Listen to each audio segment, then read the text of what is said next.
Hi friends, today our topic is JAB, Indian Economy and Indian Financial System Law, Module C, under that unit number 20.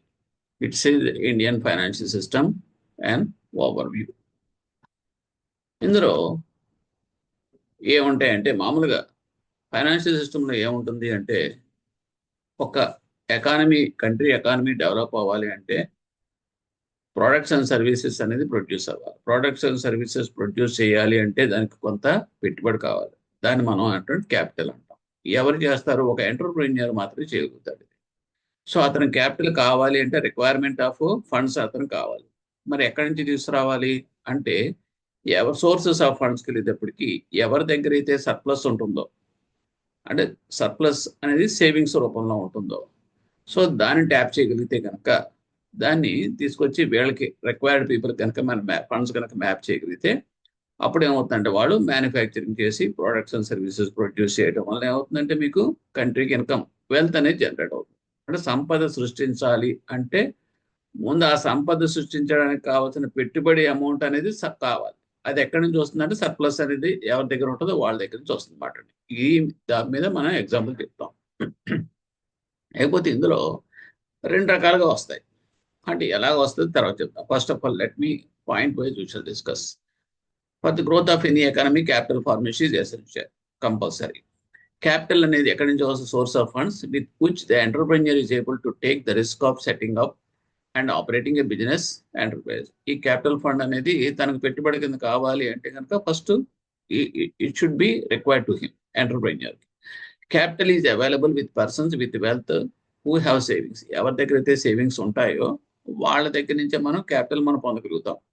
Okay, అంటే it is nothing but sources of funds కింద లెక్క. Wealth అనేది wealth of others.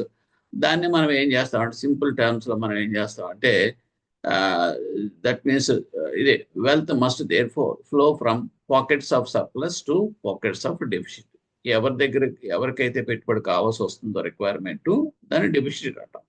దాన్ని ఎక్కడి నుంచి fill up చేస్తామంటే pockets of surplus, ఎవరి దగ్గర సర్ప్లస్ ఉంటుందో సేవింగ్స్. దాన్ని ఈ రెండింటిని మ్యాప్ చేయగలిగేది ఎవరు? Financial system. ఫైనాన్షియల్ సిస్టంలో ఏముంటాయి? బ్యాంక్స్, తర్వాత ఫైనాన్షియల్ ఇన్స్టిట్యూషన్స్ ఉంటాయి అన్నమాట. ఇవన్నీ చేస్తారు అన్నమాట. సో దిస్ వెల్త్ ప్రొసెసర్స్ ఎవరి దగ్గర ఉంటుంది? ఇండివిజువల్స్ దగ్గర, ఫార్మ్స్ దగ్గర, కార్పొరేట్ దగ్గర, గవర్నమెంట్ దగ్గర ఉంటుంది అన్నమాట. So this is the content of this one. Next the financial systems లో రెండు రకాలు ఉంటాయండి. బేసిక్ టైప్స్ ఏంటంటే ఒకటి informal system and formal system. Formal informal ఏంటి? ఏం లేదండి, ఆర్గనైజ్డ్ అన్ఆర్గనైజ్డ్ సెక్టార్ కింద లెక్క. ఓకే, ఫార్మల్ సిస్టమ్ అంటే అన్ని రూల్స్ ఉంటాయి, రెగ్యులేషన్స్ ఉంటాయి. ఓకే, ఒక ఒక ఫ్రేమ్ వర్క్ లో పనిచేస్తాం సిస్టమ్ అంతా. ఇన్ఫార్మల్ దానికి ఏముండదు. దీనికి సింపుల్ గా చెప్పాలంటే మనం బ్యాంకింగ్ ఉందనుకోండి, బ్యాంకింగ్ అనేది దానికి ఏమిటి? ఒక లోన్ కావాలనేటప్పటికి మీరు బ్యాంక్ వెళ్ళేటప్పటికి ఎన్ని అడుగుతారు? ఒక అప్లికేషన్ ఇస్తారు, ఫిల్అప్ చేయమంటారు, ఫోటో అంటారు, కేవైసీ అంటారు, నీ రిక్వైర్మెంట్ అన్ని కూడా ఫర్నిష్ చేయమంటారు. ఓకే, అన్ని చేసిన తర్వాత టర్మ్స్ అండ్ కండిషన్స్ ఇలా ఉండాలని చెప్పి డాక్యుమెంటేషన్ తీసుకుంటారు. సో స్టాంప్ యాక్ట్ ప్రకారం స్టాంపింగ్ చేయాలంటారు. ఇన్ని అయిన తర్వాత అప్పుడు మీకు లోన్ డిస్పర్స్ అవుతుంది. ఆ తర్వాత కూడా వదిలిపెట్టరు. మీరు ఖర్చు పెడుతున్నారా లేదా, యూటిలైజ్ చేశారా లేదా, ఇవన్నీ అడుగుతారు. తర్వాత మళ్ళీ మీరు కనుక కట్టకపోతే కనుక మిమ్మల్ని ఫాలో అప్ చేస్తాం. So this is all called the formal system అంటాం. ఇన్ఫార్మల్ సిస్టమ్ అంటే మీరు పల్లెటూరులోకి వెళ్ళండి, అప్పు కావాలనేటప్పటికి మనీ లెండర్స్ ఉంటారు. ఓ ప్రోనోట్ రాసుకుంటాడు, ఆడి పనికి మన దస్తావేజులు అన్ని కూడా కావాల్సిన అన్ని కూడా తీసి దగ్గర పెట్టుకుంటాడు. అదేదో పెద్ద ఏమైనా సరే తీసుకుంటాడు. ఇంకేంటంటే ఇది అది అని కాదు, అవసరం అయితే ఇంట్లో ఉన్న వాల్యూబుల్స్ కూడా దానికి తాకట్టు పెట్టేమంటాడు. అంటే ఏంటంటే ఎవరు కంట్రోల్ చేస్తారు? ఎవరు లేదు. ఇతనికి అవసరం, వాడు తిరిగి వెళ్ళాడు, వాడు 5 రూపాయల వడ్డీ అన్నా వీడు వీడు ఒప్పుకుంటే ఏముంది, అవతల తీసుకుంటాడు అది. సో ఇలాగా 5 రూపాయల వడ్డీలు, 10 రూపాయల వడ్డీ కంట్రోల్ ఉంటుంది అన్నమాట. ఎవరి ఇష్టారాజ్యం వాళ్ళది. Okay, so this is private money lenders ఉంటారు చూడండి, అది కూడా బ్యాంకింగ్ ఓ రకంగా. So but it is informal system. So basic difference అనేది ఏంటి అనేది చెప్పడం కోసం మీకు రెండు చెప్పాను. Next informal system award extension of the social structure. అంటే సోషల్ స్ట్రక్చర్ మన సొసైటీలో ఎక్స్టెన్షన్ అది ఇన్ఫార్మల్. దాని క్యారెక్టర్స్ నేను చెప్పాను చూడండి. ఏముంటుందో ల్యాక్ ఆఫ్ రెగ్యులేషన్స్ ఏముంటాయి? అప్పుడు కంట్రోల్ చేసేవాడు ఉండడు, దానికి రెగ్యులేషన్స్ అంటూ ఉండదు, ఎవరిష్టారాజ్యం వాడి. లో ట్రాన్సాక్షన్ కాస్ట్. అంటే మన బ్యాంక్ వెళ్ళేటప్పుడు బోర్డు అని అడుగుతాడు, అన్ని పట్టుకు ఏం అక్కర్లా, చిన్న ప్రోనాడు మీ సంతకం తీసుకుంటాడు, ఇంట్లో ఉన్న దస్తావేజ్ పట్టమంటాడు, ఆపరేట్ చేసుకుంటాడు, డబ్బులు కావాలంటే ఇచ్చేస్తాడు, అయిపోయింది. ఏముంది, ట్రాన్సాక్షన్ కాస్ట్ కూడా ఏముండదు కదా. And unstructured procedures. దానికి స్ట్రక్చర్స్, వేస్ అండ్ మీన్స్ ఏమి ఉండవు కదా! ఓకే. సో, ఒక ప్రాసెస్ ఉండదు, ఒక అప్లికేషన్ ఉండదు, ఒక స్టాండర్డ్ ఫార్మాట్ ఉండదు, ఏముండదు. అన్‌స్ట్రక్చర్డ్ ప్రొసీజర్స్ ఉంటాయి.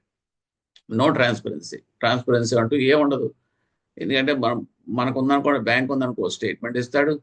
కాలిక్యులేషన్ ఎలా చేయాలో ఎలా చేస్తున్నాడో చెప్తాడు. ఓకే. ఆ ఇంట్రెస్ట్ అని కూడా మనం చెక్ చేసుకుంటాం. వాడు వెరిఫై చేసుకుంటాడు. ఆడిట్ ఉంటది. ఓకే. మళ్ళీ ఆడిట్ మీద సూపర్వైజన్ ఉంటుంది. కంప్లెయింట్ ఏమైనా చేయాలంటే రిడ్రెసల్ ఒక మెకానిజం ఉంటుంది. బ్యాంకింగ్ అంబడ్స్‌మన్ ఇవన్నీ ఉంటాయి. సో, ఇక్కడ ట్రాన్స్‌పరెన్సీ ఏముంటుంది? వాడు రూ. 5 వడ్డీ అంటాడు. తర్వాత రూ. 10 ఏసేస్తాడు. ఏముందంటే డైలీ కాంపౌండింగ్ అంటాడు. మనకు తెలీదు. సో, ఇప్పుడు మనం చూస్తుంటాం కదా! సినిమాల్లో కూడా చేస్తూ ఉంటాం. వెట్టి చాకిరీ కింద. వాడికి రూపాయి వడ్డీ అని చెప్పి చివరికి ఆడి పిల్లలు మొత్తం మనవాళ్ళు అందరూ కూడా అక్కడే చాకరీ చేస్తా ఉంటారు. లోన్ అయితే మాత్రం తీరదు ఎంత కట్టినా కూడా. So this is called no transparency and low default rates. Default rates ఏముంటాయి? వాడు పక్కగా దౌర్జన్యంగా వాడు వసూలు చేస్తాడు, అవసరం జప్తు చేసేస్తాడు, వాడి ఇష్టారాజ్యం. సో ఇవన్నీ ఉంటాయి. క్యారెక్టర్స్ అవన్నీ ఇన్ఫార్మల్ స్ట్రక్చర్లో ఫైనాన్షియల్ సిస్టంలో ఉంటుంది. Next total examples of this components ఏంటి అని అంటే కనుక మనకి ఎవరిస్తారు? ఇండివిజువల్ మనీ లెండర్స్ చెప్పాను కదండి. అవి ఎవరంటే ట్రేడర్స్ ఉంటారు, వ్యాపారస్తులు, రిలేటివ్స్, చుట్టాలు, నైబర్స్. వీళ్ళే కదా మనకి ఇచ్చేదంతా finance sources of funds. And groups of persons who could be operating associations and funds. కొన్ని గ్రూప్స్ ఉంటాయి. వాళ్ళు ఏం చేస్తారంటే అందరు కలిపి అమౌంట్ ఫుల్ అప్ చేసి, సో వాళ్ళు కూడా మనీ లెండింగ్ యాక్టివిటీస్ చేస్తుంటారు అనమాట. అలాగే పార్ట్నర్షిప్ ఫార్మ్స్ ఉంటాయి. ఆ ఫార్మ్స్ రిజిస్టర్డ్ పార్ట్నర్ పక్కగా చట్టబద్ధంగా ఉండవు. ఏదో పాన్ షాప్ అంటాడు, చిన్న షాప్ పెట్టుకుంటాడు. ఓకే, మనం కూడా చూస్తూ ఉంటాం. అది చిన్న ఇక్కడ ఒక ఐరన్ సేఫ్ ఒకటి పెట్టుకుంటాడు. వడ్డీ వ్యాపారం చేస్తూ ఉంటారు వాళ్ళంతా కూడా. చిన్న చిన్న పుస్తకాలు మెయింటైన్ చేస్తారు. అదంతా కూడా ఎవరికి రెగ్యులేషన్స్, ఒక ఆడిట్ కానీ వెరిఫికేషన్ కానీ ఏముండదు దానికి.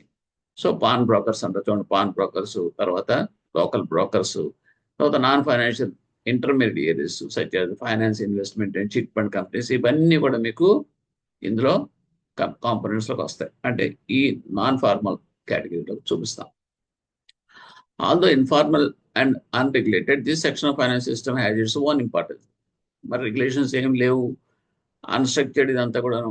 అయినా సరే జనాలు ఎందుకు వెళ్తారు అంటే because the demand is like that.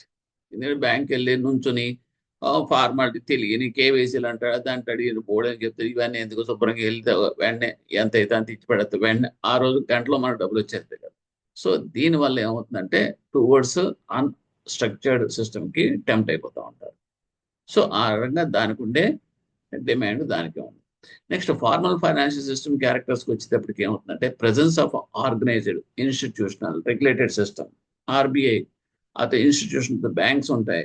ఒక సిస్టమేటిక్గా ఉంటుంది. ఇవన్నీ ఫైనాన్షియల్ నీడ్స్ అప్లికేషన్స్, ఇవన్నీ modern space of economy forms the backbone of this any economy and one of the most important systems in the growth of that nation.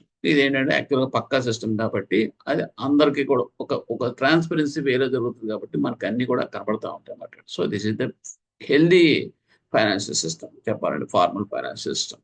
దానికి ఉండే components అంటే ఏమంటారు అంటే ఫైనాన్షియల్ ఇన్స్టిట్యూషన్స్ ఉంటాయి, ఫైనాన్షియల్ ఇన్స్ట్రుమెంట్స్ ఉంటాయి, financial markets. Financial institutions అనేటప్పటికి అన్నీ ఉంటాయి. అంటే బ్యాంక్స్ కావచ్చు, లేదంటే కనుక వాట్ ఇస్ దట్ ఏవైనా సరే, and that means non banking financial companies కావచ్చు. తర్వాత ఇంకా ఇవన్నీ వస్తాయి. All financial institutes who are dealing with that. Okay. అంటే ఇంక చెప్పాలంటే కొన్ని ఇందులో కూడా కేటగిరీస్ ఉంటాయి. ఇప్పుడు రిజర్వ్ బ్యాంక్ ఉంది. రిజర్వ్ బ్యాంక్ కూడా ఫైనాన్షియల్ ఇన్స్టిట్యూషనే అంటాం. అలాగే సిడ్బి కూడా ఫైనాన్షియల్ ఇన్స్టిట్యూషన్సే.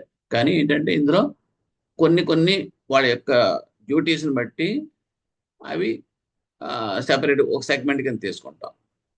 ఇప్పుడు కూరగాయల మార్కెట్ ఉందనుకోండి, రైతు బజార్ ఉన్నప్పుడు Rythu Bazar is the market. But అందులో ఏంటంటే ఫ్రూట్స్ ఒక చోట ఉంటాయి, వెజిటబుల్స్ ఒక చోట ఉంటాయి, ఆకుకూరలు ఒక చోట ఉంటాయి. అవటానికి ఇదంతా కామన్ మార్కెటే. బట్ వేరియేషన్స్ ఉంటాయి. అలాగే ఇక్కడ ఫైనాన్షియల్ ఇన్స్టిట్యూషన్ కూడా వేరియేషన్స్ ఉంటాయి. నెక్స్ట్ స్లైడ్లో వస్తుంది. నెక్స్ట్ ఫైనాన్షియల్ ఇన్స్ట్రుమెంట్స్ అంటే that means products and services.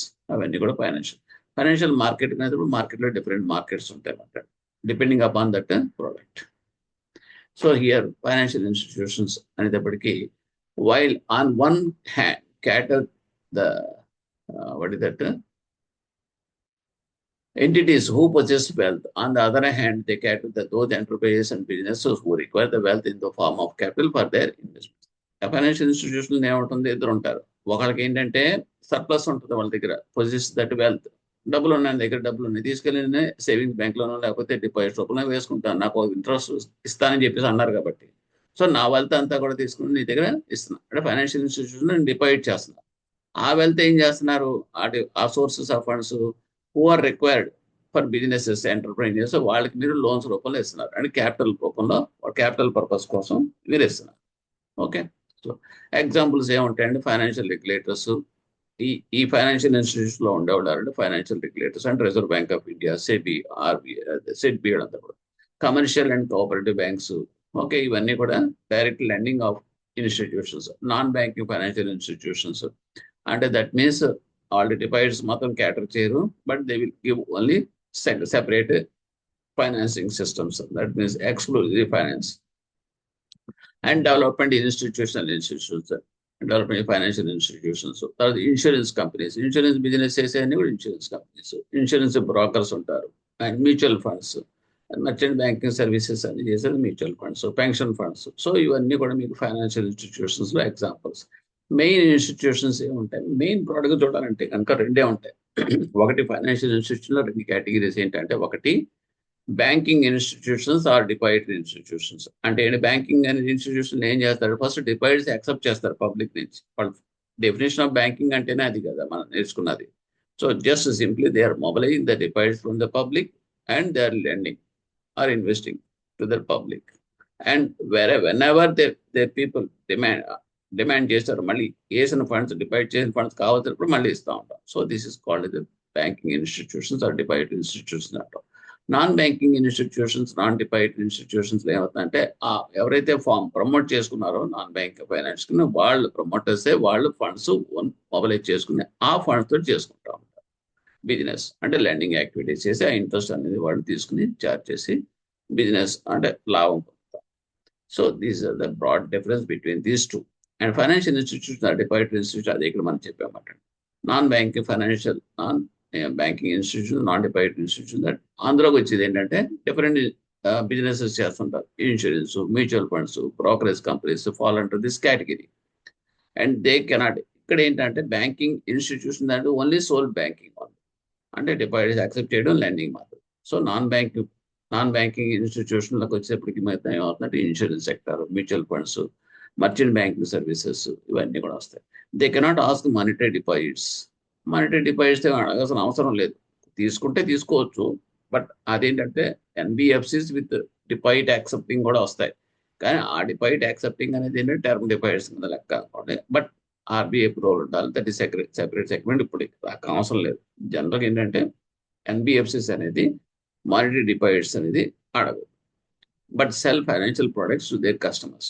Financial products అంటే ఏంటంటే suppose auto finance, bike finance, home finance, gold finance, ఇవన్నీ కూడా చేస్తూ ఉంటాం. Next further financial institutions can be classified in 3 categories. అంటే ఈ ఫైనాన్షియల్ ఇన్స్టిట్యూషన్ మనం దాన్ని నేను చెప్పాను చూడండి, దాన్ని 3 కేటగిరీస్ కొట్టేశారు బ్రాడ్గా. అంటే ఏంటంటే రెగ్యులేటరీకి వచ్చేయని కొన్ని ఫైనాన్షియల్ ఇన్స్టిట్యూషన్స్ కంప్లీట్గా రెగ్యులేటరీ కింద పనిచేస్తాయి. ఇంటర్మీడియట్స్ అని చెప్తాను. యాక్చువల్ ఇంటర్మీడియట్స్ అంటే ఏంటంటే ఒక పీపుల్కి, అంటే ఇప్పుడు చెప్పాను చూడండి, వెల్త్ అనేది నా దగ్గర ఉంది, ఆ వెల్త్ అనేది ఇంకోటి ఎవడో కంపెనీ పెట్టుకుందాం లేకపోతే ఏదో బిజినెస్ చేసుకుందాం అని కావాలి. సో వీళ్ళిద్దరిని మ్యాప్ చేయాలంటే కనుక మధ్యవర్తి ఉండాలి కదా, అదే బ్యాంకింగ్ సిస్టమ్. వాళ్ళని మన ఇంటర్మీడియట్స్ అంటాం. ఇంటర్మీడియట్స్ ఎవరు వస్తారంటే commercial banks which provide loans, అంటే మన SBI, bank of Baroda, Punjab national bank, ఇవన్నీ ఎగ్జాంపుల్స్ ఇంటర్మీడియట్స్. రెగ్యులేటరీకి వచ్చేటప్పటికి reserve Bank of India, IRDA, SEBI, ఇవన్నీ కూడా రెగ్యులేటరీ అంటే కంట్రోలింగ్ కదా.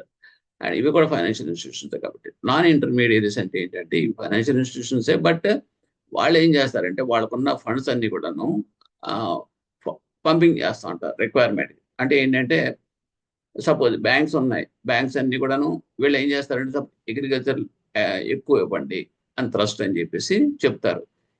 అబ్బాయి లేదు అగ్రికల్చర్ మాది ప్రాఫిటబుల్ ఉందని చెప్పేసి అన్నారు అనుకోండి, బ్యాంక్స్ పర్లేదు మీరు ఇవ్వండి, కావాలంటే ఆ ఫండ్స్ మేము ఇస్తామని చెప్పేసి రీఫైనాన్సింగ్. సో ఇవన్నీ చేసేదారంటే నాబార్డు, సెడ్బి, ఇవన్నీ కూడా ఈ నాన్ ఇంటర్మీడియట్స్ యాక్చువల్గా. ఇందులో వాళ్ళు ఏం లోన్లు ఇవ్వరు. సింపుల్గా చెప్పాలంటే వాళ్ళు they won't give any lending activities, but they will lend that huge amounts aid కింద ఇస్తారు. ఎయిడ్, ఫైనాన్షియల్ ఎయిడ్ అంటాం. ఫైనాన్షియల్ ఎయిడ్ అంటే 500 కోట్లు మీరు అగ్రికల్చర్కి ఇవ్వండి, పలానా ప్రయారిటీ సెక్టర్ అడ్వాన్స్కి కావాలంటే 500 కోట్లు మేము సప్లై చేస్తాం మీకు అని చెప్పేసి బ్యాంకులకి ఇన్సూరెన్స్ ఇస్తున్నా వాడు.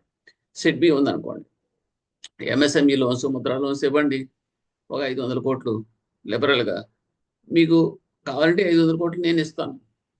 అంటే ఏంటంటే ఫైనాన్షియల్ సపోర్ట్ అనేది వీళ్ళు కార్పొరేట్ లెవెల్లో ఇస్తూ ఉంటారు. Not only for banks, institutions కూడా వీళ్ళు సపోర్ట్ చేస్తారు. సో ఆ రకంగా regulatory group, intermediates group and non intermediates 3 categories ఉంటాయి ఫైనాన్షియల్ ఇన్స్టిట్యూషన్. ఇకపోతే చార్ట్ ప్రకారంగా చూస్తున్నప్పటికీ అంతటి నిదా 3 చెప్పాను చూడండి, ఇంతకుముందు ప్రీవియస్ దాంట్లో financial intermediates, financial instruments, financial markets. Financial ఇంటర్మీడియట్స్లో వచ్చేటప్పటికి మొత్తం అందరూ వచ్చేస్తారు. Regulators, banks, NBFCs, insurance companies, mutual funds, ఇవన్నీ కూడా ఇంటర్మీడియట్స్. అంటే కస్టమర్కి ప్లస్ పర్టికులర్ సప్లయర్కి మధ్యలో ఉంటుంది మాట. సపోజ్ బ్యాంక్స్ ఉందనుకోండి, బ్యాంక్స్కి వచ్చేటప్పటికి ఏమవుతుంది, డిపాజిటర్స్కి అప్పు తీసుకునే వాళ్ళకి మధ్యలో ఆ ఫండ్స్ మూవ్ చేస్తారు, ఫండ్స్ ఫ్లో. ఓకే, అలాగే ఎన్బిఎఫ్సిస్, ఇన్సూరెన్స్ కంపెనీస్ ప్రోడక్ట్స్ ఏముంటాయి, ఇన్సూరెన్స్ ఏమవుతుంది, వీళ్ళు ఇన్స్టిట్యూషన్స్ వాళ్ళు ఇన్సూరెన్స్ ప్రోడక్ట్స్ అనేది కస్టమర్కి అమ్ముతారు. ఒక మ్యూచువల్ ఫండ్స్ సర్ప్లస్ ఉన్న వాళ్ళ దగ్గర నుంచి కలెక్ట్ చేస్తారు, స్టాక్ మార్కెట్లో పెడతారు. సో మధ్యలో ఉండేది ఇంటర్మీడియట్స్ కొని పనిచేస్తూ ఉంటారు. పెన్షన్ ఫండ్స్ కూడా ఐడియల్ ఫండ్స్ ఉంటాయి, దాన్ని తీసుకెళ్లి హై రిటర్న్స్లోకి వచ్చేలాగా ఇన్వెస్ట్ చేస్తారు. ఇలాగ ఫైనాన్షియల్ ఇంటర్మీడియట్స్ అని చేస్తారు. ఫైనాన్షియల్ ఇన్స్ట్రుమెంట్స్కి వచ్చేటప్పటికి అసెట్ ప్రొడక్ట్స్ అంటే లోన్స్, లయబిలిటీ ప్రొడక్ట్స్ అంటే డిపాజిట్స్, సర్వీసెస్ అంటే లాకర్ సర్వీసెస్, చెక్ కలెక్షన్స్, ఇవన్నీ కూడా. ఫైనాన్షియల్ మార్కెట్స్కి వచ్చేటప్పటికి రకరకాల మార్కెట్స్ ఉంటాయి, depending upon the products. Money markets అంటే మనీ మార్కెట్ ఇన్స్ట్రుమెంట్స్ కాబట్టి మనీ మార్కెట్. ఫారిన్ ఎక్స్చేంజ్ అంటే ఫారిన్ ఇంపోర్ట్స్, ఎక్స్పోర్ట్స్, ఫారిన్ సంబంధించిన వాడి ట్రాన్సాక్షన్స్ అన్ని చూసేది ఇది. అలా క్యాపిటల్ మార్కెట్ అంటే దట్ కంపెనీకి సంబంధించిన షేర్స్, డిబెంచర్స్ చూసేది. ఇన్సూరెన్స్ అంటే insurance products. So this is financial మార్కెట్స్లో example. Next we are coming to the history of banking in India. మన బ్యాంకింగ్ అనేది అసలు ఇండియాలో దాని హిస్టరీ అంటే ప్రీవియస్గా ఎలాగ స్టార్ట్ అయింది అనేది చాలా చాలా ఇంపార్టెంట్. ఇది ఇక్కడ బ్యాంకింగ్ సెక్టర్ డెవలప్మెంట్కి వచ్చేటప్పటికి ఫేజ్ 1, ఫేజ్ 2, ఫేజ్ 3 అని చెప్పి 3 ఫేజెస్లో మనం ట్రావెల్ చేసినట్లే బ్యాంకింగ్ సిస్టంలో. ఫస్ట్ ఫేజ్లో ఏంటంటే that is 1770 to 1969. This is the called the first phase. తర్వాత ఫేజ్ 2లోకి వచ్చేటప్పటికి 69 నుంచి 1991. అంటే చెప్పాలంటే 69 అనేటప్పటికి ఇందిరాగాంధీ నేషనలైజ్ చేసింది బ్యాంక్స్. అక్కడి నుంచి 91 అంటే మన్మోహన్ సింగ్ గారు మనకి ఒక దేశాన్ని ఒక టర్న్ చేశారు, అది ఆయన ఫైనాన్స్ మినిస్టర్గా ఉన్నప్పుడు. సో 91 పీరియడ్ అనమాట ఇది. తర్వాత థర్డ్ ఫేజ్ అంటే మనం ఎగ్జిస్టింగ్ ఫేజ్ అంటే 91 నుంచి ఇప్పుడు కంటిన్యూ అవుతుంది టిల్ డేట్. సో దీని ఆల్ 3 ఫేజెస్ కింద విడగొట్టాం. ఇక్కడ హిస్టరీ ఆఫ్ ద బ్యాంకింగ్ వచ్చినప్పటికి గ్రాఫికల్గా చూస్తే కనుక ప్రీ ఇండిపెండెన్స్ పీరియడ్ అంటాం. That means 1786 to 1947. అదంతా కూడా హిస్టారికల్గా హిస్టరీ ప్రకారం చూసుకుంటే కనుక అదొక period. That means pre independence period అంట. అంటే స్వాతంత్రం రాకముందు 1947లో స్వాతంత్రం వచ్చింది. అంతకుముందు బ్యాంకింగ్ మన ఇండియాలో ఎలా ఉండేది. తర్వాత పోస్ట్ ఇండిపెండెన్స్ పీరియడ్ అంటే 1947 నుంచి ఇప్పుడు దాకా ఈ రోజు దాకా. మళ్ళీ అందులో మనకి ఇక్కడ మనకి 3 ఫేజెస్ 3 వస్తాయి అన్నమాట. అదే చెప్పాను చూడండి, ఇక్కడ pre nationalisation period. Pre nationalisation అంటే 1960 ప్రీ నేషనలైజేషన్ పీరియడ్ అంటే నేషనలైజ్ చేయకముందు బ్యాంక్స్, ఓకే, జాతీయం చేయకముందు. జాతీయం చేయడం అనేది ఎప్పటి నుంచి మొదలైందంటే మన 1947 నుంచి జాతీయం చేయడం అనేది మొదలైంది. ఎక్కడి నుంచి మొదలైందంటే రిజర్వ్ బ్యాంక్ ఆఫ్ ఇండియా దగ్గర నుంచి మొదలైంది. రిజర్వ్ బ్యాంక్ ఆఫ్ ఇండియా, తర్వాత స్టేట్ బ్యాంక్ ఆఫ్ ఇండియా, అలా చేసుకుంటూ వచ్చారన్నమాట. సో ప్రీ నేషనలైజ్డ్ పీరియడ్ అంటాం 1947 to 1969. ఓకే, తర్వాత పోస్ట్ నేషనలైజేషన్ అంటే నేషనలైజ్ చేసిన తర్వాత అంటే 69 నుంచి మొదలైంది నేషనలైజ్ చేయడం. ఓకే, సారీ, ప్రీ నేషనలైజేషన్ అంటే నేషనలైజ్ చేయక ముందు అంటే 69కి ముందు. 69 తర్వాతే కదా నేషనలైజ్ చేయడం బ్రాంచెస్, బ్యాంక్స్ అన్ని కూడా. సో 1969 తర్వాత కూడా పోస్ట్ నేషనలైజేషన్ పీరియడ్ అంటాం. ఎప్పుడు దాకా అంటే 1991. అంటే 1991 అనేది ఏంటంటే మనం చెప్పిన మన్మోహన్ సింగ్ అనేది. అప్పటికి మీకు ప్రైవేట్ బ్యాంక్స్ కూడా ఇంకా రాలేదు మన దేశంలోకి. తర్వాత లిబరలైజేషన్ పీరియడ్ 91లో స్టార్ట్ అయింది. అప్పుడు సరళీకృత కార్యక్రమం అన్నమాట. అప్పుడు మనకి అప్పటి నుంచి ఇప్పుడు దాకా మనకి చాలా చేంజెస్ వచ్చినాయి అనమాట. ఆ రకంగా పీరియడ్స్ అనేది 3 పీరియడ్స్ డివైడ్ చేసాం. 1947 నుంచి టు డేట్ వరకు 3 పీరియడ్స్ కింద విడగొట్టాం. ఇప్పుడు ప్రీ ఇండిపెండెన్స్ పీరియడ్ అంటే ఏంటి? ప్రీ ఇండిపెండెన్స్ పీరియడ్ అంటే 1786 టు 1947. అంటే మనకి ఇండిపెండెన్స్ రాకముందు మన హిస్టరీ ఆఫ్ ద బ్యాంకింగ్ ఏంటి? ఫస్ట్ బ్యాంక్ ఇన్ ఇండియా అప్పుడు ఏంటంటే బ్యాంక్ ఆఫ్ హిందుస్థాన్ 1770లో ఎస్టాబ్లిష్ చేశారు. అది ఎప్పుడంటే located in the Calcutta capital. అప్పుడు మనకి ఇండియా క్యాపిటల్ ఏంటంటే కలకటా. ఓకే. తర్వాత ఏంటంటే ఈ బ్యాంక్ ఫెయిల్ అయ్యి ఏం చేసేదంటే ఆపరేషన్స్ అన్ని కూడా వైండ్ అప్ చేయాల్సి వచ్చింది 1832లో. Okay. During pre independence period over 600 banks has been registered in the country. అంటే ప్రీ ఇండిపెండెన్స్ అంటే ఇండిపెండెన్స్ ముందు అంటే 1947కు ముందు 600 బ్యాంకులు స్టార్ట్ చేయడం, రిజిస్టర్ చేయడం జరిగింది. బట్ అల్టిమేట్లీగా ఏంటంటే అందులో కొన్ని మాత్రమే సర్వైవ్, మిగతా అన్ని కూడా మూతపడిపోయినాయి. Following the path of that Hindustan Bank of Hindustan varies. ఎప్పుడైతే బ్యాంక్ ఆఫ్ హిందుస్థాన్ అనేది కొంచెం నిలదొక్కుందో దాని తర్వాత అదర్ బ్యాంక్స్ కూడా ఎస్టాబ్లిష్ అయినాయి నెమ్మది. అవి ఏంటంటే general bank of India, commercial bank, Bank of Bengal, bank of Bombay, bank of Madras. అంటే ఆల్మోస్ట్ చెప్పాలంటే మెట్రోపాలిటన్. బాంబేలో ఒక bank, Bank of Bombay, bank of Madras, bank of Bengal. అది ఎప్పుడెప్పుడంటే డేటు ఇవన్నీ మీకు ఇచ్చాడు. డ్యూరింగ్ ద బ్రిటిష్ పరిపాలన వచ్చేప్పటికి east India company has establish 3 banks. British period ఏం చేశారంటే వాళ్ళు రావడంతో వాళ్ళు 3 బ్యాంక్స్ ఎస్టాబ్లిష్ చేశారు. ఒకటంటే bank of Bengal, bank of Bombay, bank of Madras. ఈ మూడిటిని కలిపి మన ప్రెసిడెన్షియల్ బ్యాంక్స్ అని కూడా పిలుస్తాం. సో ఈ తర్వాత ఏమైందంటే ఈ 3 ప్రెసిడెన్షియల్ బ్యాంక్స్ ఏం చేశారంటే మెర్జ్ చేశారు. ఎప్పుడు 1921లో. ఇది కూడా బ్రిటిష్ వాళ్ళే మెర్జ్ చేసింది. చేసి దాన్ని ఏం చేశారు, ఇంపీరియల్ బ్యాంక్ ఆఫ్ ఇండియా అని చెప్పేసి పిలవడం మొదలెట్టారు. అది తర్వాత ఏమైందంటే లాటర్ నేషనల్ 1955 స్వాతంత్రం వచ్చిన తర్వాత 1947 తర్వాత 1955లో అది ఏం చేసిందంటే మొత్తం అన్ని కూడా జాతీయం చేయబడింది. దాన్ని జాతీయం చేసి దాని పేరు స్టేట్ బ్యాంక్ ఆఫ్ ఇండియా కింద మార్చారన్నమాట. So currently State bank of India అనేది ప్రీవియస్గా it is Imperial Bank of India. అంతకుముందు ఇంపీరియల్ బ్యాంక్ ఆఫ్ ఇండియా ఎలా ఫార్మ్ అయిందంటే కనుక ప్రెసిడెన్షియల్ బ్యాంక్స్ అని చెప్పేసి 3 బ్యాంకులు కలపడం బట్టి ఆ ఇంపీరియల్ బ్యాంక్ తయారైంది. అవి ఇంటి కూడా ఉంది. తర్వాత ఇక్కడ మీకు ఇయర్ ఆఫ్ ఎస్టాబ్లిష్మెంట్ తర్వాత ఏంటంటే కొన్ని బ్యాంక్స్ నెమ్మదిగా మనకి ఇండియాలో స్టార్ట్ అయింది. అదేంటి అలహాబాద్ బ్యాంక్, తర్వాత పంజాబ్ నేషనల్ బ్యాంక్. ఓకే. అంటే ఇవన్నీ కూడా మీకు దీన్ని బట్టి అర్థమవుతుంది. అలహాబాద్ బ్యాంక్ అనేది చాలా చాలా ఓల్డెస్ట్ బ్యాంక్ కింద లెక్క 1865లో. తర్వాత పంజాబ్ నేషనల్ బ్యాంకు 1894లో. తర్వాత బ్యాంక్ ఆఫ్ ఇండియా 1906లో, సెంట్రల్ బ్యాంక్ ఆఫ్ ఇండియా 1911లో, కెనరా బ్యాంక్ 1906లో, బ్యాంక్ ఆఫ్ బరోడా 1908. అన్ని ఇంచుమించుగా దగ్గరగా ఇవన్నీ కూడా వెరీ ఓల్డ్ బ్యాంక్స్ మాట్లాడండి ఎస్టాబ్లిష్. తర్వాత పోస్ట్ ఇండిపెండెన్స్ పీరియడ్ వచ్చేటప్పటికి 1947 అంటే ఇండిపెండెన్స్ తర్వాత 1991 వరకు. అప్పుడు ఏం జరిగిందంటే at the time when India got independence, bank of let privately which was the cause of concern as the people belong to the rural areas was still dependent on the money lenders for financial institution. ఎప్పుడైతే మీకు ఈ public అంతా కూడా మన దేశ ప్రజలంతా కూడాను money lenders మీదే, జమీందారీ సిస్టము ఆ ప్రైవేట్ మనీ లెండర్స్ మీదే డిపెండ్ అవడానికి అలవాటు పడిపోయారు. So with an aim to solve this problem, ఈ ప్రాబ్లం సాల్వ్ చేయడానికి ఏం చేసిందంటే గవర్నమెంట్ ఆఫ్ ఇండియా నేషనలైజేషన్ అనేది, జాతీయం చేయడం అనేది బ్యాంకులు తప్పదు అని చెప్పి మొదలుపెట్టింది అన్నమాట. ఇప్పుడు స్వాతంత్రం వచ్చిన తర్వాత మన గవర్నమెంట్ తీసుకున్న డెసిషన్ ఫస్ట్ ఏం చేసిందంటే నేషనల్ బ్యాంకింగ్ రెగ్యులేషన్ యాక్ట్ అనేది ఒకటి తీసుకొచ్చింది. ఒక చట్టం తీసుకొచ్చింది 1949లో. తీసుకొచ్చి ఫస్ట్ అటెంప్ట్ ఏంటంటే రిజర్వ్ బ్యాంక్ ఆఫ్ ఇండియాని నేషనలైజ్ చేసింది. సో స్టార్టింగ్ ఆఫ్ నేషనలైజేషన్ అనేది రిజర్వ్ బ్యాంక్ ఆఫ్ ఇండియా నుంచి స్టార్ట్ అయింది. 1949లో నేషనలైజ్ అయిపోయింది రిజర్వ్ బ్యాంక్ ఆఫ్ ఇండియా. తర్వాత candidates can check the list of banking sectors reforms and acts as linked article. తర్వాత ఏమైందంటే following it was formation of State bank of India 1955లో nationalise అయింది.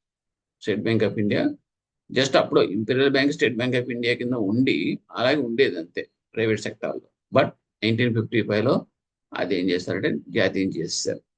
Okay. తర్వాత 14 banks 1969 నుంచి 1991 మధ్యలో 14 first 69లో 14 బ్యాంకులు nationalise చేశారు.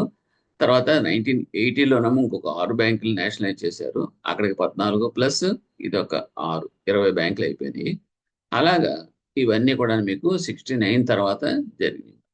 సో ఫస్ట్ 14 బ్యాంక్స్ ఎందుకు ఎలా చేశారంటే అప్పట్లో యాజ్ ఆన్ దట్ 69కి 14 బ్యాంకులు ఎలా వచ్చినాయంటే మోర్ దాన్ 50%, 50 క్రోర్స్ ఏదైతే డిపాజిట్స్ హోల్డ్ ఉన్నాయో బ్యాంక్స్, ఆ బ్యాంక్స్ సెలెక్ట్ చేసి ఈ 14 బ్యాంకులు నేషనలైజ్ చేశారు అనమాట. అవి ఏంటంటే Allahabad Bank, Bank of India, Bank of Baroda, Bank of Maharashtra, Central Bank of India, Canara Bank, Dena Bank, IOB, Indian Bank, Punjab National Bank, Syndicate Bank, Union Bank అప్పుడు United Bank of UCO Bank 14 bank.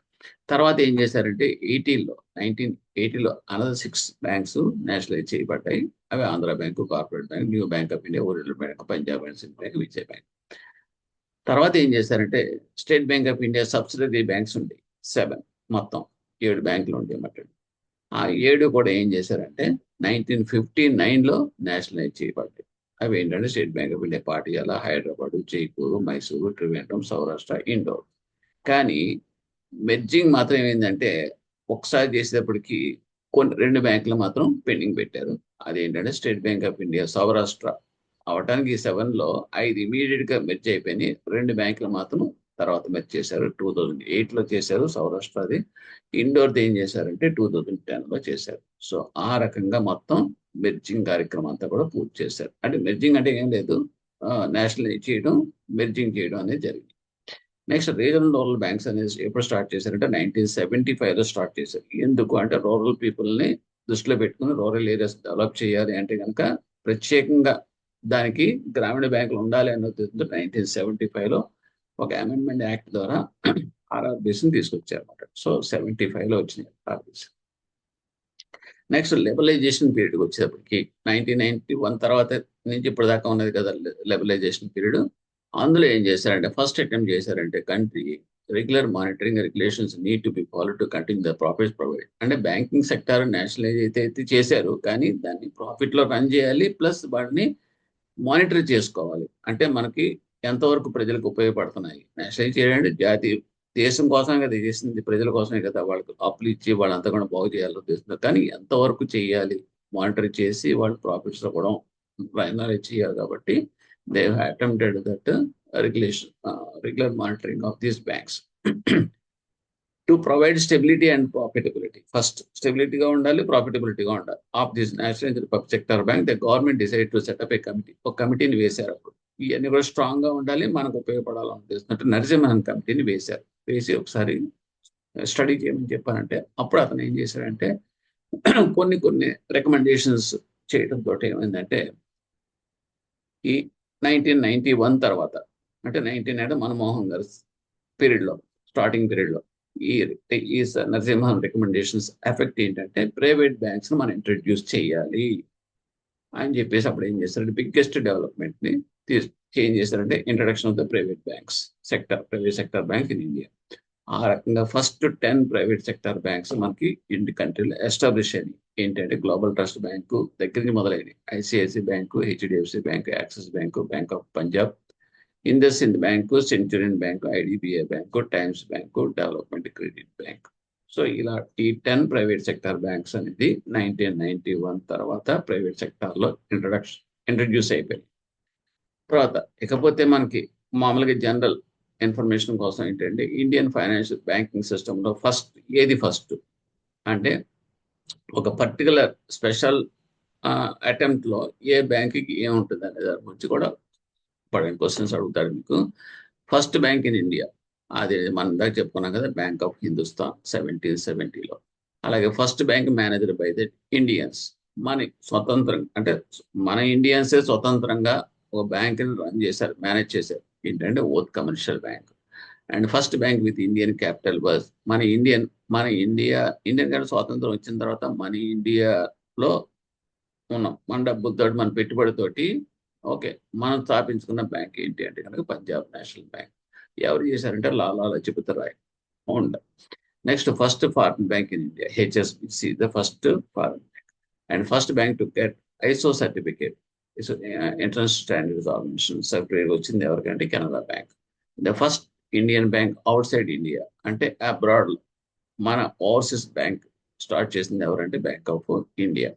First bank to introduce ATM ఎవరు start చేశారు మన ఇండియాలో అంటే HSBC ముంబైలో start చేసింది.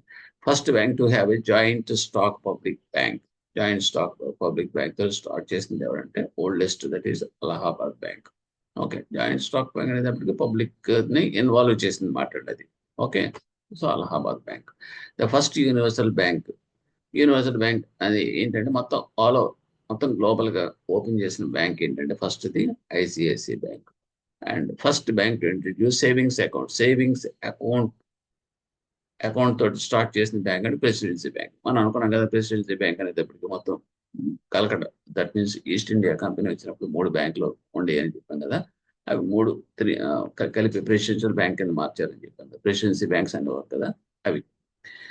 First bank to introduce cheque facility, cheque system Bengal Bank.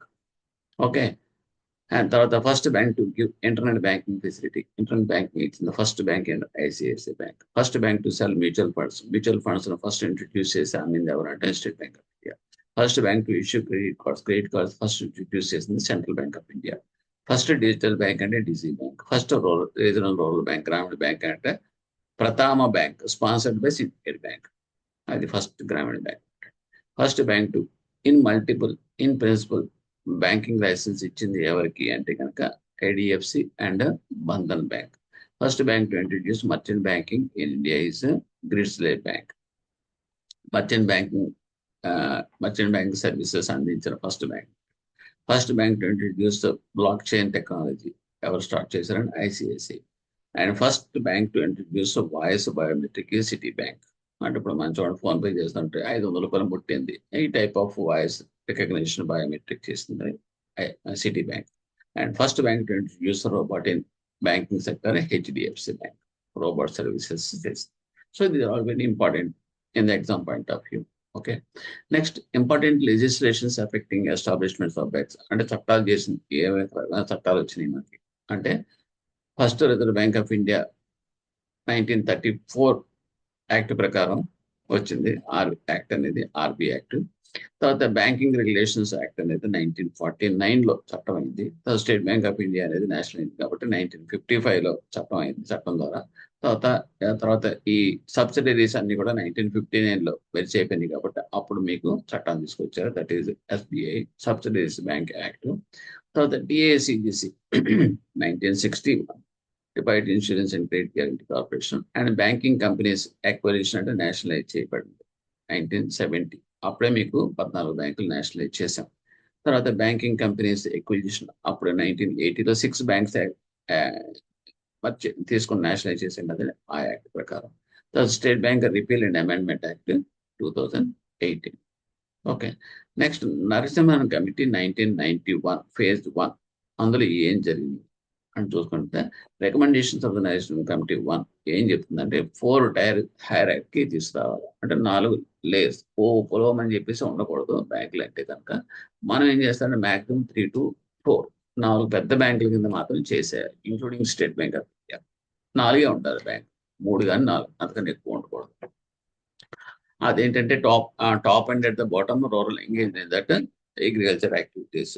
Okay, next supervisory functions అనేది ఏంటంటే అప్పుడు దాకా మీకు మామూలుగా రిజర్వ్ బ్యాంక్ ఆఫ్ ఇండియా చేస్తున్న supervisory functions assign to the quasi autonomous body sponsored by the bank. Reserve Bank of India direct ఇవ్వకుండా Reserve Bank of India sponsor చేసిన ఒక అటానమస్ బాడీకి ఈ సూపర్వైజరీ ఫంక్షన్స్ ఇవ్వాలి. ఎందుకంటే ఆర్బీఐ మీద ఎక్కువ లోడ్ చేస్తే కనుక సూపర్వైజన్ అనేది అంత ఎఫెక్టివ్ ఉండదు. సెపరేట్ బాడీ అంటూ ఉంటే కనుక మనకి ఎఫెక్టివ్ సూపర్వైజన్ ఉంటే కనుక బ్యాంకింగ్ సిస్టమ్ అనేది బాగుపడుతుంది అనే ఉద్దేశంతో అలా చేశారు. Quasi autonomous body sponsored by reserve Bank of India ఉండాలని చెప్పేసి రికమెండ్ చేశారు ఎవరు, నర్సింగ్ కమిటీ.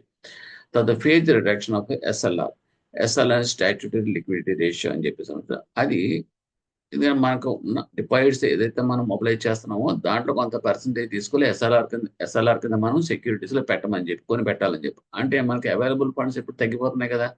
ఇప్పుడు 24-25% చెప్పిన మనం తీసాము, ప్రతి 100 రూపాయలు తీసి పక్కన పెట్టామనుకోండి ఎస్ఎల్ఆర్ రూపంలో.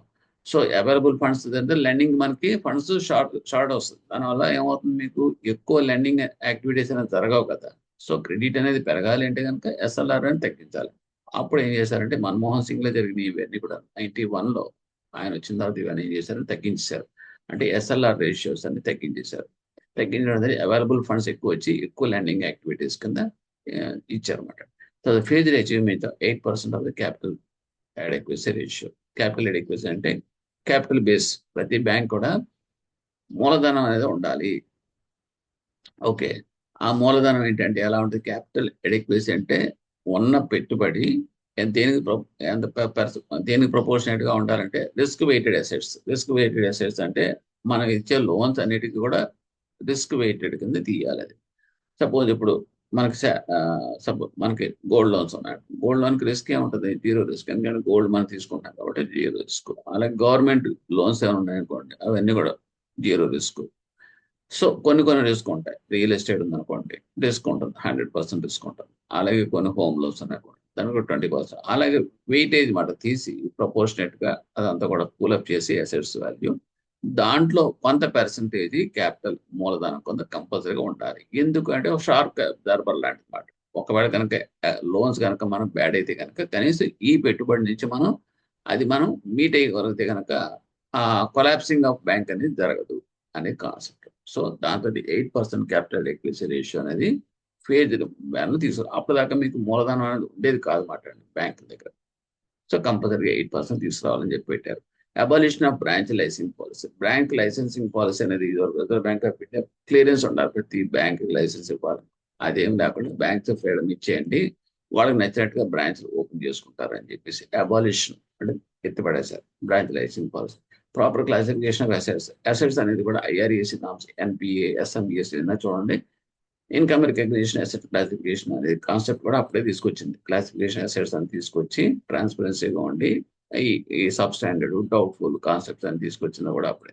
Next deregulation of interest rates. Interest rates అనేది deregulate Reserve Bank of India declare చేసే ఇంట్రెస్ట్ రేట్స్. ఇప్పుడు ఏ బ్యాంక్ యాప్ అని మీ ఇష్టం, మీ ఇంట్రెస్ట్ రేట్స్ మీరు ఫిక్స్ చేసుకోండి అని చెప్పేసి డీరెగ్యులేషన్ చేసేస్తారు.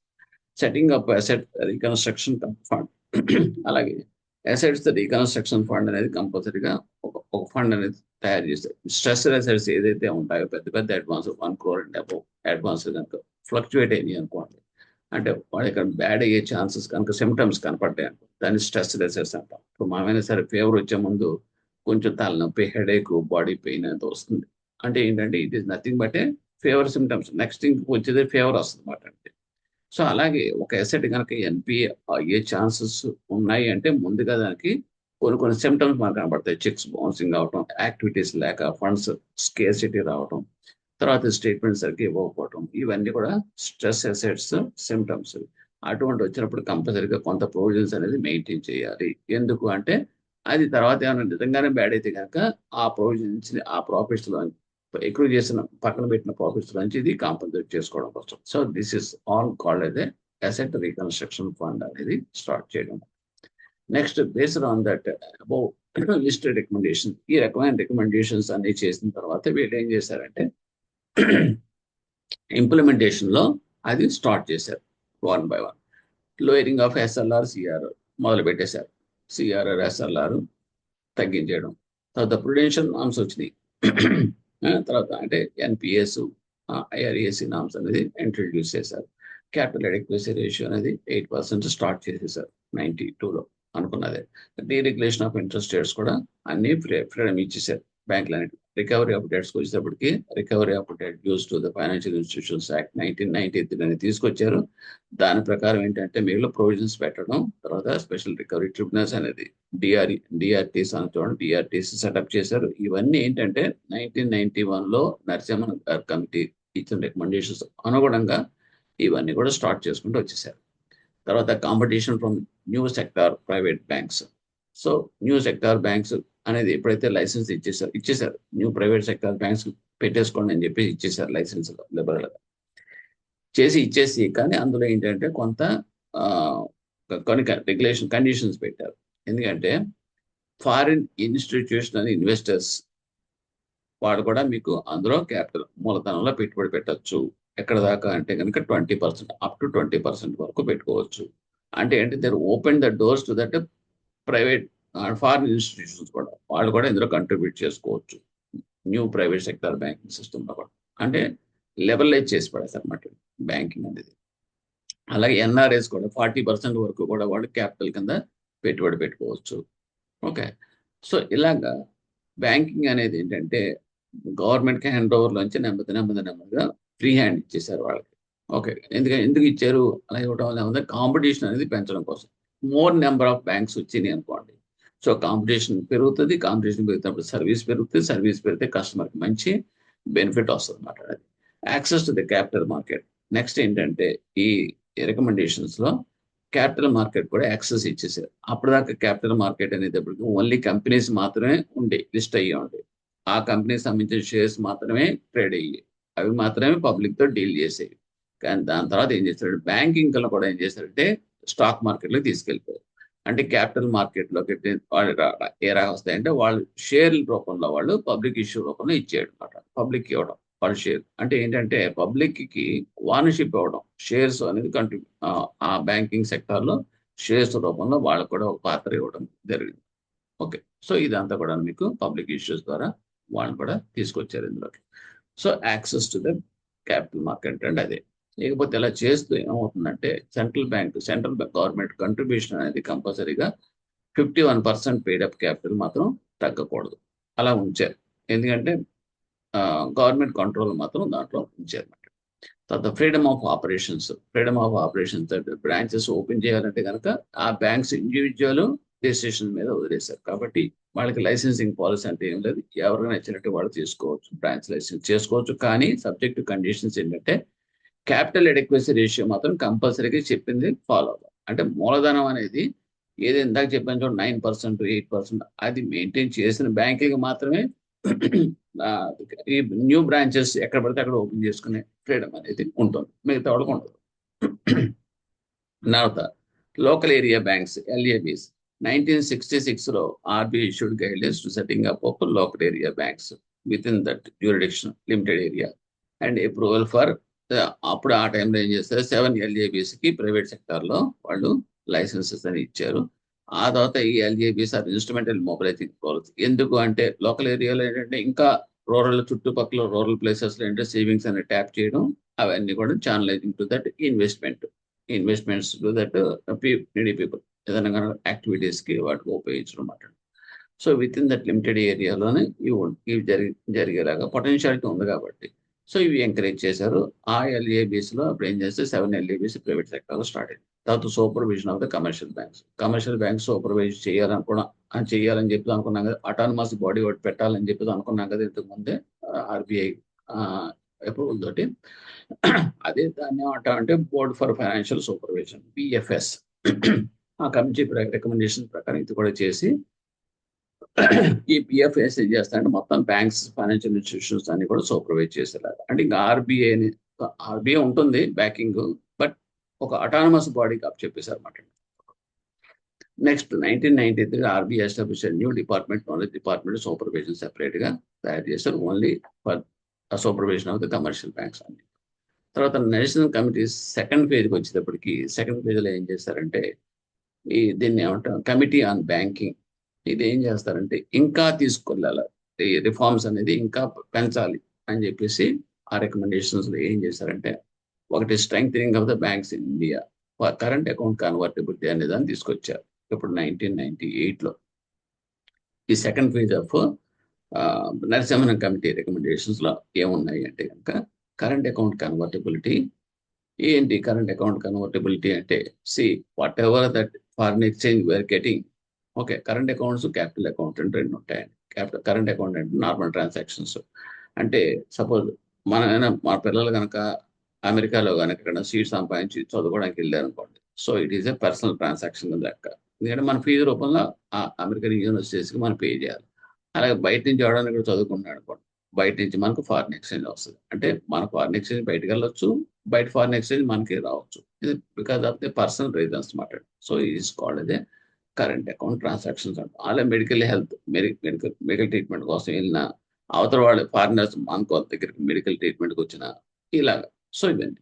మరి క్యాపిటల్ అకౌంట్ అంటే ఏంటంటే మనం ఈ ట్రాన్సాక్షన్స్ చూడండి ఫారిన్ అటు నుంచి ఇటు గాని, ఇటు నుంచి అటు వల్ల అసెట్స్ గనక క్రియేట్ అవ్వడం గాని, అసెట్స్ గనక డిస్పోజ్ అవ్వడం గాని జరిగితే గనక that is called the capital account transactions అంటాం.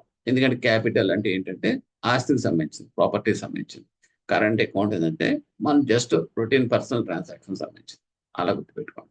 కరెంట్ అకౌంట్ కన్వర్టిబిలిటీ అనేది ఎప్పటికీ ఏమవుతుందంటే, ఇదివరకు మనకి ఏదైనా ఫారిన్ ఎక్స్చేంజ్ వచ్చింది అనుకోండి, నాకు ఒక $5,000 ఎక్స్పోర్ట్ చేయడం ద్వారా వచ్చింది అనుకోండి. సో దాన్ని నేను మార్చుకోవడానికి ఉండేది కాదు, తీసుకెళ్ళి నేను రిజర్వ్ బ్యాంక్ ఆఫ్ ఇండియా చేతిలో పెట్టాల్సి వచ్చేది. ఎందుకంటే నా కరెన్సీ నేను ఫారిన్ కరెన్సీ ఆ రెగ్యులేషన్స్ ప్రకారం రిజర్వ్ బ్యాంక్ ఆఫ్ ఇండియాకి ఇవ్వాల్సి వచ్చేది. మళ్ళీ మళ్ళీ ఆ దగ్గర చేతులు కట్టుకుని నేనేమైనా ఇంపోర్ట్ చేసుకోవచ్చు అనుకోండి, మళ్ళీ నాకు ఫారిన్ కరెన్సీ ఎంత కావాలని చెప్పేసి మళ్ళీ నేను అడగాల్సి వచ్చేది అనమాట. ఎందుకు వీళ్ళు ఇబ్బంది పెట్టడం, వాడి కరెన్సీ వాడికే ఇచ్చేస్తే వాడే మార్చుకునేలాగా ఉంటే బెటర్ కదా అని చెప్పేసి వాడు ఏం చేశారంటే కన్వర్టబిలిటీ పెట్టేశారు. అంటే ఇది వరకు 20%, 30% మాత్రమే నువ్వు ఉపయోగించుకొని మిగతాదంతా కూడా Reserve Bank of India deposit చేసేయాలని చెప్పేసి అనేవారు. పార్షియల్ కన్వర్టబిలిటీ ఉండదు. తర్వాత ఏం చేశారు, నెమ్మదిగా పూర్తిగా ఫుల్ కన్వర్టబిలిటీ ఇచ్చేసారు. అంటే ఏంటంటే నాకు ఎంత ఫారిన్ కరెన్సీ వచ్చినా కూడా అంతా నేను ఉపయోగించుకోవచ్చు. ఓకే, అంటే మార్చుకోవచ్చు అనమాట. This is called X in the market. So this is called current account convertibility. దీన్ని పూర్తిగా ఇచ్చేసేయండి మీరు. రిజర్వ్ బ్యాంక్ ఆఫ్ ఇండియా దీన్ని కంట్రోల్ చేయడం కరెక్ట్ కాదు, ఫ్రీడమ్ అనేది ఇచ్చేయాలని చెప్పడంతో కరెంట్ అకౌంట్ కన్వర్టబిలిటీ అనేది కూడా ఇచ్చేసారు అది. తర్వాత మెర్జర్ ఆఫ్ స్ట్రాంగ్ బ్యాంక్స్. ఈ బ్యాంక్స్ అనేటువంటి మెర్జర్ మనం అనుకున్న చూడండి, ఎందుకు అనుకో 4 బ్యాంకులు ఉంటే సరిపోతుంది కదా, పొలో మనం 20 బ్యాంకులు 30 బ్యాంకులు ఎందుకు మెర్జ్ చేసేస్తే బెటర్ కదా అని చెప్పేసి అని రికమెండ్ చేశారు కదా 91లో. అది ఇప్పుడు 98కి వచ్చేటప్పటికి అది స్టార్ట్ చేసి వాళ్ళు ఏం చేశారంటే కంప్లీట్గా మొత్తం బ్యాంక్స్ అన్ని కూడా స్ట్రాంగ్ బ్యాంక్స్ అనేది కలిపేయడం మొదలుపెట్టారు. 4 బ్యాంకులు 3 బ్యాంకులు చేద్దాం ఉంటుంది, including state bank of India. So అది ఫేజ్ వైజ్గా జరుగుతుంది. అది మనకు తెలియదు ఎందుకు అలా చేస్తున్నారు అంటే, క్యాపిటల్ అనేది బేస్ పెరుగుతుంది, మూలధనం అనేది పెరుగుతుంది. అంటే మనకి క్యాపిటల్ అడిక్వసీ రేషియోస్ అవన్నీ కూడా ప్రమాణంగా పెరిగిపోతాయి. స్ట్రాంగ్ బ్యాంక్స్ ఉన్నాయనుకోండి, క్యాపిటల్ అనేది అప్పుడు ఆడి దగ్గర 100 కోట్లు ఉంది, వీడి దగ్గర 500 కోట్లు ఉంది. సో 100 + 500 600 కోట్ల capital base. So capital base అనేది దాన్ని బట్టి మనం డిసైడ్ చేస్తాం. In the highest world highest list ఉండొచ్చు అంటే ఏ బ్యాంక్ క్యాపిటల్ బేస్ ఒక ఆర్డర్ ప్రకారం వస్తాయన్నమాట. సో అందులో మనకి చేరాలి అంటే ఫస్ట్ టాప్ 100 వరల్డ్ బ్యాంక్స్ లిస్టులోకి మన బ్యాంక్ కూడా చేరాలనిపిస్తుంది. ఈ మెర్జింగ్ ప్రాసెస్ ఆఫ్ బ్యాంక్స్ అనేది స్టార్ట్ చేసి జరుగుతుంది ప్రస్తుతం. So it is nothing but A multiplayer effect in the industry. It is next narrow banking. అతను చేసిన రికమెండేషన్స్ లో ఇంకోటి ఏంటంటే నారో బ్యాంకింగ్. నారో బ్యాంక్ అనేది ఎప్పుడైతే ఎన్పిఎస్ పెరిగిపోతున్నాయో, ఎన్పిఎస్ పెరిగిపోయేటప్పుడు ఆ టైంకి వచ్చేటప్పటికి మనకి 20% of the assets almost it is gross NPAs రూపంలో ఉండిపోయింది ప్రతి బ్యాంకులో కూడా. సో దాని నుంచి బయటపడాలి అనుకుంటే కనుక సక్సెస్ఫుల్ రీహాబిలిటేషన్ ఉండాలి. రీహాబిలిటేషన్ అనేటప్పటికి ఏమవుతుందంటే అసెట్స్ లో రిస్క్ అసెట్స్ లో రిస్క్ లోన్స్ మాత్రమే ఇవ్వాలి. ఓకే, అలాగే అంటే మీకు దానికి సంబంధించిన మీకు సమ్ ప్రొవిజన్స్ మనం పెట్టుకోవడం, తర్వాత ఒక మెకానిజం అనేది ఏర్పాటు చేసుకోవడం, సెక్యూరిటీస్ విధంగా అయితే మరి లేదా లోన్ ప్రాసెసింగ్ అయితే ఏంటి ఏదైనా సరే అంటే కాన్షియస్ గా మనం బ్యాంకింగ్ అనేది చేయాలి. That is called narrow banking concept అనేది తీసుకొచ్చారన్నమాట. తర్వాత క్యాపిటల్ అడిక్వసీ రేషియో అనేది ఇందాక మనం చూడండి, క్యాపిటల్ అడిక్వసీ కంపల్సరీగా 9% ఉండాలి. బ్యాసల్ నామ్స్ ప్రకారం మామూలుగా అయితే వరల్డ్ యాక్సెప్ట్ చేసింది, ఇంట్రడ్యూస్ చేసింది 8%. బట్ మన రిజర్వ్ బ్యాంక్ ఆఫ్ ఇండియా ఏం చేసిందంటే 9% అనే దాన్ని కంపల్సరీగా వచ్చేయాలి అన్ని బ్యాంకులు అని చెప్పేసి వాళ్ళు స్టార్ట్ చేశారు 98లో. ఇప్పుడు ఆల్మోస్ట్ అన్ని బ్యాంకులు దాటిపోయినాయి అనుకోండి. సో 98 నుంచి నెమ్మదిగా స్లోగా 9% తీసుకొచ్చేయాలని చెప్పేసి అనుకున్న టాస్క్ మాట్లాడేది. తర్వాత ఎందుకు ఈ క్యాపిటల్ అడిక్వసీ నామ్స్ ఇంపార్టెన్స్, ఎందుకంటే లాస్ అబ్జార్ప్షన్ కనుక బుక్కనే లాస్ వచ్చింది అనుకోండి, ఏదైనా because of something any unforced situations వల్ల కనుక జరిగింది అనుకోండి, ఏముంది ఇప్పుడు వరల్డ్ వార్ వచ్చింది అనుకోండి, లేదా వార్ వచ్చింది అనుకోండి, ఆటోమేటిక్గా because of that also banks will be getting shake. So ఈ టైప్ ఆఫ్ లాస్ అనవసరమైన అబ్జార్ప్షన్ కోసం ఈ క్యాపిటల్ అడిక్వసీ అనేది మనకి సేఫ్ గార్డ్ చేస్తుంది. అలాగే bank ownership. Okay, bank ownership and committee opinion the government control over the banks in the form of management and ownership and bank autonomy did not go hand in hand and that it recommend to review of the functioning of the board of boards. అంటే ఏంటంటే ప్రతి దాంట్లో నిర్వాహకం just functioning of the boards, ఆ individual banks okay దాని అంతటైతే professionalism గా ఎదగాలని ప్రతి దాంట్లో సూపర్వైజ్ చేయాలంటే కష్టం కాబట్టి అందుకని ఏం చేశారు, ప్రతి బోర్డులో కూడా జస్ట్ ఒక nominated person from the reserve Bank of India అని పెడతారు. పెట్టిన తర్వాత ఆటోమేటిక్గా వాళ్ళంతా వాళ్ళే ఒక ఒక సిస్టమేటిక్గా ఇంకోటి సూపర్విజన్ లేకుండా నీ అంత నువ్వు రిఫైన్డ్గా ఆ బ్యాంకింగ్ సిస్టమ్ని విత్ ఓనర్షిప్ తోటి నువ్వు రన్ చేయాలి అనేది కాన్సెప్ట్ తీసుకొచ్చారన్నమాట. So that's why the functioning of the board of banks అనేది in related to that concept తీసుకొచ్చారు బ్యాంక్ ఓనర్షిప్ అనేది. రివ్యూ ఆఫ్ బ్యాంకింగ్ రాసేటప్పటికి ప్రతి బ్యాంకింగ్ సిస్టమ్ని కూడా రివ్యూ చేసుకుంటారు. ఆ రకంగా వచ్చిన ఏంటంటే ఆర్బీఐ యాక్ట్ అమెండ్ చేసుకుంటూ వెళ్తున్నారు, బ్యాంకింగ్ రెగ్యులేషన్స్ యాక్ట్ అమెండ్ చేస్తున్నారు, state bank of India act amend చేస్తున్నారు, బ్యాంక్ నేషనల్, ఇవన్నీ కూడా ఆల్రెడీ మీకు పోస్ట్ ఇండిపెండెన్స్ తర్వాత వచ్చిన యాక్ట్స్ ఉన్నాయి చూడండి. అండ్ స్వాతంత్రం వచ్చిన తర్వాత 1947 తర్వాత వచ్చిన యాక్ట్స్ అన్ని కూడా, లాస్ అన్ని కూడా ఎప్పటికప్పుడు అమెండ్మెంట్ చేసుకుంటూ వెళ్తున్నారు. ఎందుకంటే రిఫైన్మెంట్ చేసుకుంటూ ఫైన్ ట్యూన్ చేసుకుంటూ వెళ్ళిపోతున్నారు. So this is the basic topic of this overview of that Indian financial system. This. Thank you.